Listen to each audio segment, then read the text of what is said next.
Hello friends, welcome. Our channel helps you know about various interesting things and facts. Please do like, share, comment and subscribe. Thank you. Mysore is a district in the southern part of the state of Karnataka, India.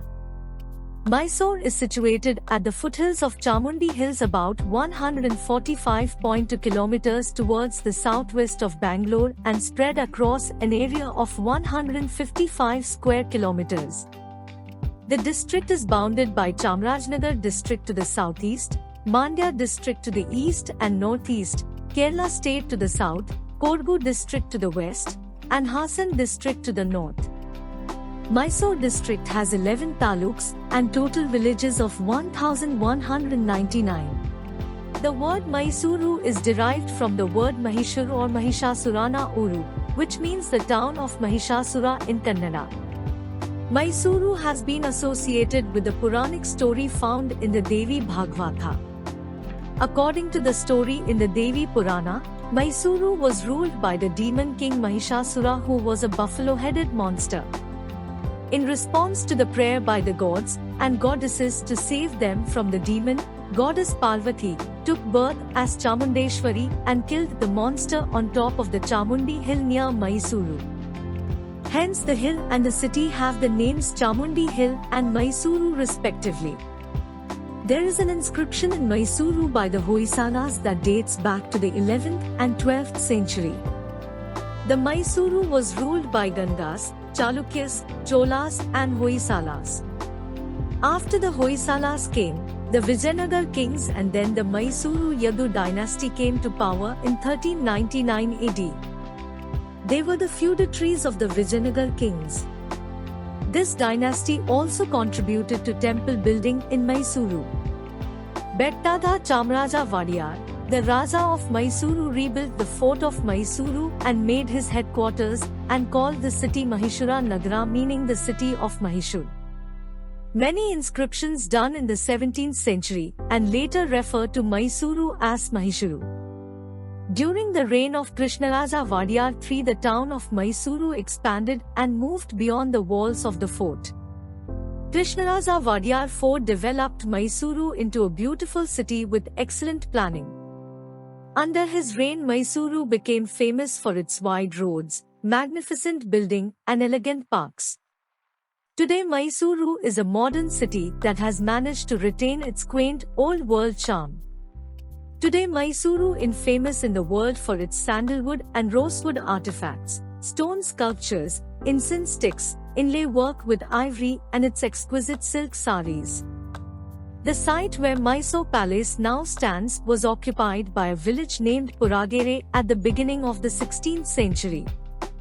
The Mysore Fort was constructed in 1524 by Chamaraja Vodaya III, who passed on the dominion of Puragere to his son Chamaraja Vodaya IV. Since the 16th century, the name of Mysore has commonly been used to denote the city. The kingdom of Mysore, governed by the Vodaya family, initially served as a vassal state of the Vijayanagar Empire. With the decline of that empire after the Battle of Talikota in 1565, the Mysore kingdom gradually achieved independence, and by the time of King Narsaraja Vodaya, that is in 1637, it had become a sovereign state. Seringaptam, near Mysore, the present-day Srirangpatna, was the capital of the kingdom beginning in 1610. The 17th century saw a steady expansion of its territory and, under Narsaraja Vodaya I and Chikka Devaraja Vodaya, the kingdom annexed large areas of what is now southern Karnataka and parts of Tamil Nadu to become a powerful state in the southern Deccan. Until the independence of British India, which did not include Mysore, in 1947, Mysore remained a princely state within the British Indian Empire, with the Vodayas continuing their rule. After Indian independence, Mysore city remained as part of the Mysore state, now known as Karnataka. Jayacharajendra Vodaya, then king of Mysore, was allowed to retain his titles and was nominated as the Raj Pramukh, appointed governor of the state. He died in September 1974 and was cremated in Mysore. October to February. This is one of the best times of the year to visit Mysore because the weather is cool with temperature dipping to a minimum of 10 degrees Celsius. December is considered to be the coldest month with the temperature dipping in the evenings. Places to visit: Mysore Palace. It is a distance of 2.5 kilometers from the Mysore railway station and 2 kilometers from KSRTC bus station. The Mysore Palace was the official residence of the former royal family of Mysore and also housed the Darbar. The palace had its foundation laid way back in the 14th century by the Wadiyars or Wadiyars, the royal family of Mysore. Mysore Palace is the venue for the famous Mysore Dasara, and it is often used to promote Mysore tourism. The palace is a spectacle come every evening when it is lit with approximately 97,000 lights. Needless to say, it is the second most visited historical monument visited by both local and foreign tourists after the Taj Mahal. Brindhavan Gardens. The Brindhavan Gardens are located just a level below the Krishnaraja Sadra Dam. It is a major tourist attraction for all the Mysore and Krsdam visitors. It is also regarded as one of the most beautiful gardens in the state of Karnataka. The most popular and exciting experience at this garden is the musical fountain that is scheduled in the evenings, being one of its kind. Krishnaraja Sagara Dam, also known as KRS, one of the famous dams of South India. Named after Krishnaraja Wadiyar IV of Mysore, this dam is built over the river Kaveri, near to the conjunction of three rivers, namely Kaveri, Hemvati and Lakshmana Tirtha. A major source of drinking water for Mysore and Bangalore city, Krsdam is also one of the main sources of irrigation water for Mandya and Mysore. Along with this, its major purpose is to ensure power supply to the Shivnasmudra hydroelectric power station. With a length of 3 kilometers, this dam also boasts of being the first irrigation dam of India. Mysore Zoo or Jayacharajendra Zoological Gardens. At a distance of 3 kilometers from Mysore railway station, the Mysore Zoo is a zoological park situated in Mysore. Also known as Sri Chamrajendra Zoological Gardens, it is one of the oldest zoo parks in South India. The Mysore Zoo was established in the year 1892 by Sri Chamrajendra Wadiyar and designed by German landscaper and horticulturist Mr. G.H. Grimbagle. The zoo was originally 10 acres and has expanded to over 250 acres currently. The zoo is famous for breeding some very rare animals in captivity. It has a fine collection of animals like lions, tigers, hyenas, deer, elephants, rhinos, king cobras, and birds. The highlights of the zoo are giraffes, jaguars, African elephants, and wallaby. Sri Chamundeshwari Temple. Located on the top of the peak, this is not only a sacred place but also caters to the 360-degree view of the city and one of the famous places to visit in Mysore. Homing the deity of goddess Durga, devotees from all over the map come here to seek her blessings. The structure of the temple is adorned with intriguing pillars and the walls are carved with the saints. Built back at the time of Maharajas, this place is of utmost importance and is one of the most revered places to visit near Mysore. Shukavana. Established by the highly revered Dr. Sri Ganpati Satchidananda Swamiji, Shukavana is among the one-of-a-kind tourist places in Mysore and is aimed to be a rehabilitation center for birds. A great place for bird lovers and ornithologists, the park houses endless colorful and rare species of parrots from all over the world. Kharanji Lake. It is situated at the foot of Chamundihills and was constructed by one of the kings of Mysore. Kharanji Lake in Mysore is located in the 90 acres of land is handed over to the Mysorezoo authority in 1976. Since then, it was maintained under the committee of Mysore Zoo. Kharanji Lake is popular as Fountain Lake, which is home to 147 species of birds and is accompanied by Butterfly Park, which is a feast to watch for the bird lovers. GRS Fantasy Park. GRS Fantasy Park is one of Mysore city's favorite tourist destinations. It is an amusement and water park for the entire family.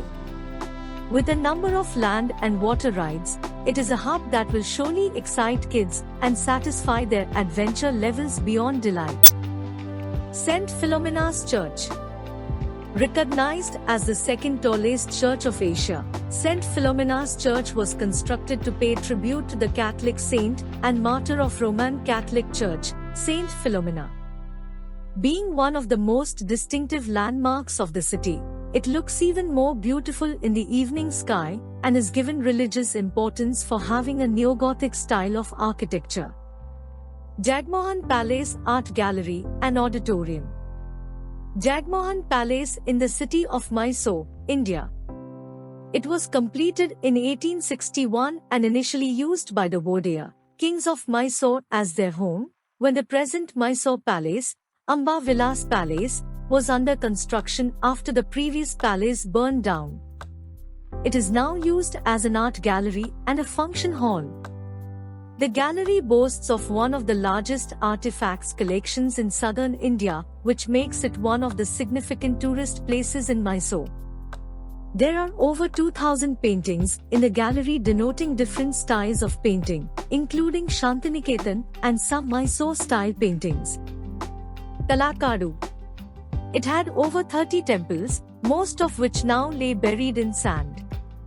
The extant group of temples, where the eastward flowing Kaveri river changes course as the sand on its banks spreads over a wide area, is a popular pilgrimage site for Hindus. Venugopala Swami Temple. The Sri Venugopala Swami Temple, located at Hosa Kannambadi, near Krishnaraja Sagar, is an example of Hoysala architecture in Karnataka, India. This temple was built in the 12th century AD around the same time as the Chennakeshwar temple at Somnathpura, Mysore district.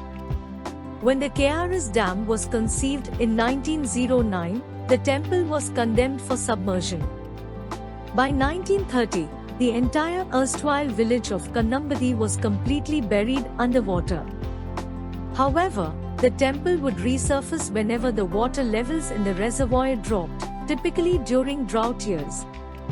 This was most evident around the year 2000. For more than 70 years the temple lay underwater, when the Khode Foundation, under the guidance of philanthropist Mr. Sri Hari Khode, took up the task of relocating and restoring the temple. He instantly decided to rebuild the dilapidated monument at a safer place. He took the permissions from the government and planned for the next course of action. Chamundihills. Chamundihills is one of the most popular places to visit in Mysore, with nature lovers, religious travelers, and photographers pouring in from all over the world. It is also one of the best points for a panoramic view of Mysore city. You can reach the hill summit either via road or, for something more adventurous, take the stone stairs. The Nandi Bull. This is one of the oldest icons of Mysore. Halfway up the hill is a statue of a bull. This is Nandi, Shiva's vehicle. The statue is 7.6 meter long and 4.9 meter tall. It is carved out of single black granite rock. This statue was commissioned by Doda Devraja Vodaya and portrays the Nandi bull in a seated position with the left foreleg folded upwards as if the bull were about to get up. Railway Museum. You can have a different experience as you walk into the Rail Museum, one of the most visited places to visit in Mysore. Close to the city railway station in Mysore, this museum is the second one of its kind after the first one in New Delhi. It is more like an educational and informative tour. This museum also exhibits ancient locomotives and carriages that are still in working form and are being used by the Indian Railways even today. Kabini. Kabini is a region situated around the banks of the Kabini river. It is a part of Nagarhole National Park, famous for its spectacular wildlife and bird life. The backwaters of the Kabini reservoir are very rich in wildlife, especially in summer when the water level recedes to form rich grassy meadows. During summer, animals in large numbers gather near the lake. A morning and evening jeep safari or even a boat ride down the river Kabini rewards you with sightings of herds of elephants, crocodiles sunning themselves, and many hued birds flitting in and out of the forest's green canopy. Nagarhole National Park. Nagarhole is among the most popular places to visit near Mysore, especially for wildlife buffs. This national park gets its name from two Kannada words. Naga means snake and hole means stream. Originally, the forest area was the private hunting ground for the Maharajas of Mysore. It was converted into a sanctuary in the year 1955, covering an area of 258 square kilometers. It is part of the Nilgiri Biosphere Reserve. Nagarhole, spread over Mysore and Kodagu, is covering an area of 847.981 square kilometers. Nagarhole is an important tiger reserve in Karnataka and is a major hub of conservation under Project Tiger and Project Elephant.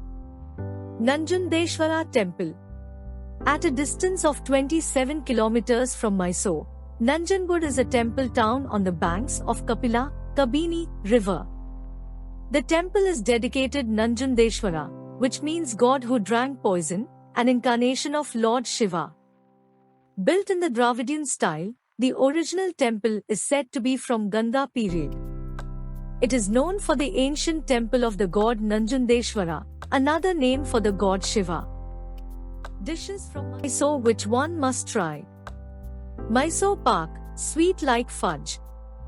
As befits a signature dish from a city with a great palace, Mysore Pak began life as the invention of a royal chef. Taksura Madappa first blended together this mix of sugar, ghee, gram flour and cardamom in the palace during the reign of Krishnaraja Vadiyar IV. Originally called Mysore Paka and served at the palace, today it's dropped its pretensions, goes by the name Pak and populates street food stalls and late-night kiosks as well as the fanciest restaurants in town. Payasam. Typically a dish reserved for weddings and other special occasion. If you're lucky, you can track down payasam for dessert at a restaurant. This rice pudding dish extends beyond Mysore across South India with its sweetness, cardamom spice, and chopped nut texture. Kesaribath. Served for breakfast rather than for dessert, kesaribath also shows up for religious events and special Sunday treats. Elsewhere in India, it goes by the name suji halwa or shira, but on the Mysore food scene, it's a hearty kesaribath. A mix of semolina, ghee, sugar and milk, with saffron for color. It's often topped with cashews or pineapple on special occasion. Vada. Don't be fooled by the donut shape. Vada is a distinctly savory Mysore food. Made from black gram, lentil, flour, cumin, curry leaves and sometimes chili and chopped onions before heading into the deep fryer, Vada turn out surprisingly mild. Spice them up with sambar, a spicy lentil soup, and chutney and mix and match with other Mysore street foods. Bisibelabath. Bisibelabath literally translates to hot lentil rice dish in Kannada and it's a comforting, hearty dish likely to leave you with a satisfied, if not smug, belly. Bonda. Every self-respecting food spot has a dumpling or fried ball to its name, and Bonda takes on the challenge in Karnataka. The Mysore version is typically aloo bonda, made from mashed potato, and traditionally served with piping hot tea. Coconut chutney and a small ball of sambar complete the experience. Perfect for breakfast or lunch. Mysore masaladosa. Dosas are a staple food in southern India, so what makes the Mysore masala dosa different? It's one of those bites where everyone has their own take on the recipe, but there are some articles of faith. Dosa elsewhere run thin and crispy, whereas the Mysore dosa is crispy, with red rust marks on the inside and spongy and softer on the inside. Mysoreans also spread some red chili and garlic chutney on the inside before adding the potato filling. Mysore churumuri. Served in paper cones on the side of the street, Mysore churumuri tastes surprisingly fresh and zingy. At its core is puffed rice with various spices, but the addition of chopped onion, coriander, carrots and cucumber transform it from a rather dry snack into more of a popping taste explosion. Mysore malligeidli. Like the dosa, Mysore has to have its own version of idli as well. In much of South Karnataka, the idlis are soft and fluffy, varying in size from a little disc to a small plate and served with a variety of chutneys and sambar, or even curries in some places.